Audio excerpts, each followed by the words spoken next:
नमस्कार, मी अरुण आणि आपण पाहत आहात 7 स्टार न्यूज। गेल्या काही दिवसांपासून आले दरात सातत्याने घसरण होत आहे। यामुळे आले उत्पादक शेतकरी धास्तावलाय। कडेगाव तालुक्यात ताकारी व टेंबू योजनेचे पाणी आल्यापासून शेतकरी ऊस शेतीबरोबर नवनवीन प्रयोग करू लागले आहेत। परिणामी भाजीपाल्याबरोबरच आता भागात आले लागवडीत वाढ झाली आहे। गेल्या 2 वर्षात आले पिकाला चांगला दर मिळाल्याने कडेगाव तालुक्यात आले लागवडीत शेकडो हेक्टर वाढ झाली होती, परंतु काही महिन्यांपासून आले दरात सातत्याने मोठी घसरण होत आहे। यामुळे शेतकरी हवालदिल झाले आहेत। सध्या आले पिकाला व्यापाऱ्यांकडून प्रति किलोस 20 ते 25 रुपये दर दिला जात आहे। आले बियाणे खरेदी करून लावणीपासून ते काढणीपर्यंत शेतकऱ्यांना मजुरी, खते, औषधे यासाठी हजारो रुपये खर्च करावे लागतात, परंतु सध्या बाजारपेठेत योग्य भाव मिळत नसल्याने शेतकऱ्यांना केलेला खर्चही निघणेही कठीण झाले। त्यामुळे शेतकरी सध्या आर्थिक कचाट्यात सापडलाय।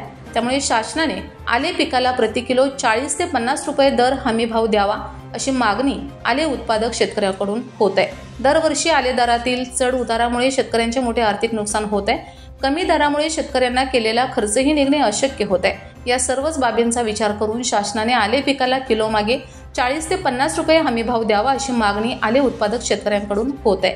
Bureau report 7 star news.